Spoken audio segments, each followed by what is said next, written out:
he was a very decent man, and he agreed that any officers that were interested in the little farm boys and all could have safe conduct to the continent if they wanted to go to France or to Spain or wherever.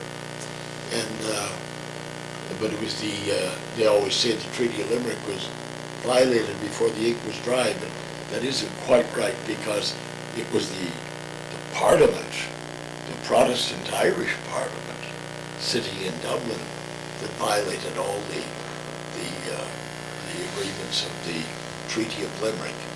So there was a second sad day, and Sarsfield then went on into the service of Louis XV and died at Landon, L-A-N-D-E-N, in modern-day Belgium. Was he with the Irish Brigade? He was with the Irish Brigade. And in 1975, the only time I went to Europe without Bernie, I went to the canonization of Oliver Plunkett in Rome. But on the way, I decided to visit Landon, where Patrick Sarsfield, place where the first pastor, St. Lawrence, came from, Father Battens. It was everything I've heard about him. He was a lovely man, a Belgian, and I wanted to visit where he came from in Belgium.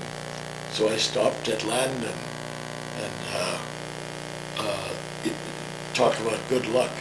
I wrote to the mayor of Landon, and his name is Andre Lum. So I thought, well, that won't be too bad. He must be from the French-speaking, the Walloons part of Belgium. But when I got there, I found it wasn't. It was the Flemish-speaking part of Belgium, which by and large, they're more devout, but also they've been more prosperous, farmers and all. And a lot of the Walloons were, at a time in the early part of the Industrial Revolution, the French-speaking Belgians had more in common with the Irish, that they were the ones who would be miners and work in factories and so on. That miner over there holding an English-style lantern. Yes. If you look at his feet, you'll see he's wearing sabots, okay. French style. Shoes, yeah. But at any rate, when I got there and I was being introduced, they're having a commemoration of the Battle of Landon, which they have a different name for in Belgian history. And there was a gathering at this officers' club, and through the day they had an automatic thing that was running through. They had pictures of the battle lines, and they had some skulls and a piece of shot that went through the skull, a display. And I knew when I was being introduced to the people that were at this one meeting there, that the sisters, there were sisters in the front row, that they must have been telling me I was a priest, because I saw them all look at each other. But the Battle of Landon, Sarsfield was killed in that battle. And like so many, like, the Battle of Fontenoy, if they only wished they could have died for Ireland. But it did produce a lot of good ballads, though. Sarsfield went out, the Dutch were out to take and break their cannon. To Mass went he at 3:30, and at 4 he crossed the Shannon. Because that was the way you learned history, was through ballads. And that some of them got a little garbled as time went on, because he became such a romantic figure. The name Patrick wasn't very common in Ireland as a name for a child until after Patrick Sarsfield's time.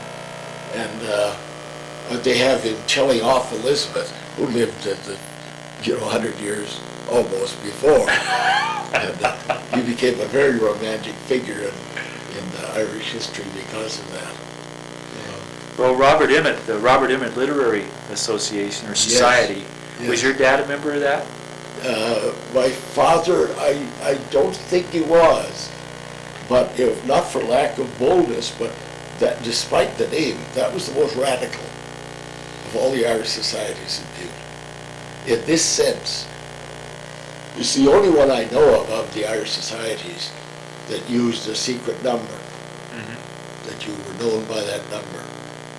And I know several of his friends were, but I never knew whether Dad was or not, because Dad belonged to a group that he and Father Hannon and some others founded, Mike Milan, the Sarsfield Club. Okay. And they were more with it for the time. The RELA was for its time. But I know my dad,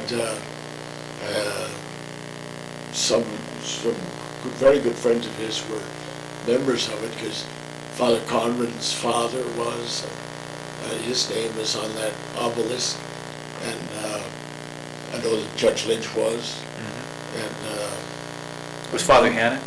who? Father Hannon, was he a member? I don't know whether he was or not in the RELA, because it was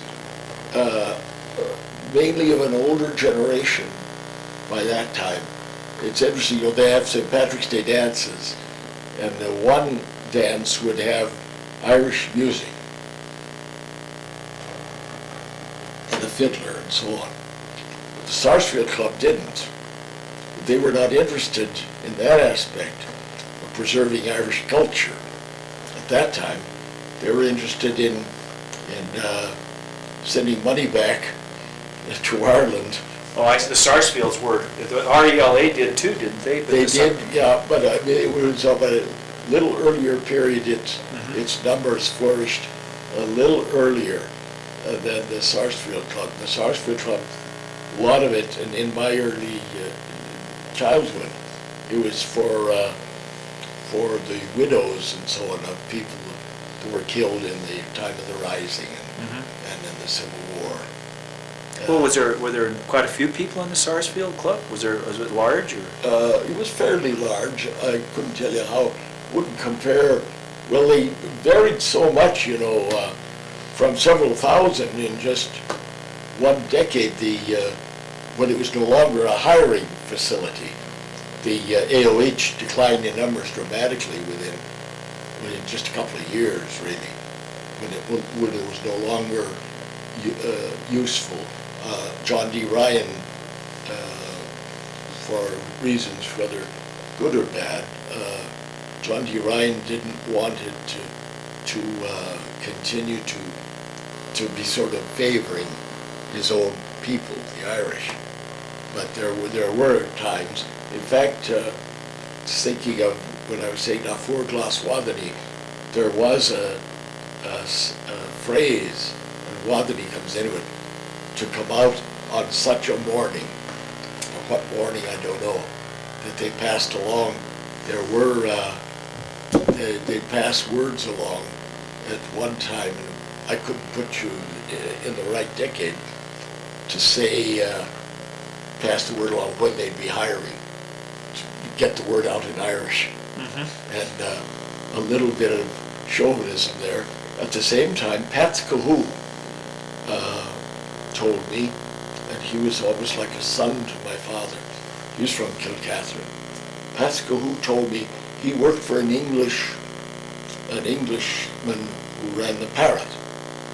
And in fact, when the Parrot was bought by the ACM, Pat said, I don't know, was he a Welshman or a Cornishman? There was a bronze parrot over the gateway. And because the ACM was, of course, run by Irish names, this fellow, Pat, said, "Goodbye, Birdie the Savage, have thee now." The Irish own you now. But Pat said, when he came out from Ireland the year I was born, 1924. And Pat said that if you stayed with him, a lot of the young men would take off for the summer and go out and see if there's anything better in Seattle or Portland or whatever. And when they really needed men was in good weather. And Pat said, if you stayed with him, he'd be faithful to you. He said he wouldn't favor fellow Englishmen over me if I stayed with them through the summer when others would leave. And who was he talking about? At that time, I presume it was whoever was The boss for the boss for the parish. Yeah. Because even though as you bought these mines, many times they kept the same man there. The earliest of my dad's family to come to Butte, his aunt, was O'Sullivan, married to William Price. And there are two paintings around the corner there that were done by William Price. He had 4 children, 3 boys and a girl. Vernie's named after the girl, Veronica Price. But when he retired from being foreman of the Moonlight Mine, he took up painting. His wife had died, and he had 4 children, and there was a lady opened up an art school in Butte, and he married her, his teacher, and he became a much better painter than his teachers. Mm-hmm. And in the exposition, I forget what they called it, in around 1915, like a Pan-American, but it was an exposition in San Francisco, and he won first prize for landscape artists. And there's a great collection of his paintings at the Benedictine Abbey in Mount Angel, Oregon, and then also in one branch of the University of Oregon. I don't know whether it's Corvallis or Eugene. They added some rooms to a gallery with Price paintings. But he was in Butte and left Butte in around 1917, I think, and then went to live in Pasadena and died there. I visited his son, who'd be a first cousin of my dad's, Mark Price, and it was they were a lovely old couple, and they lived in the north end of Hollywood, but not North Hollywood. And they were very apologetic. They said, "Father, usually we would on a Sunday, we'd have taken you to breakfast at the Roosevelt Hotel, but we're a little afraid to go out anymore, with the crime and so on."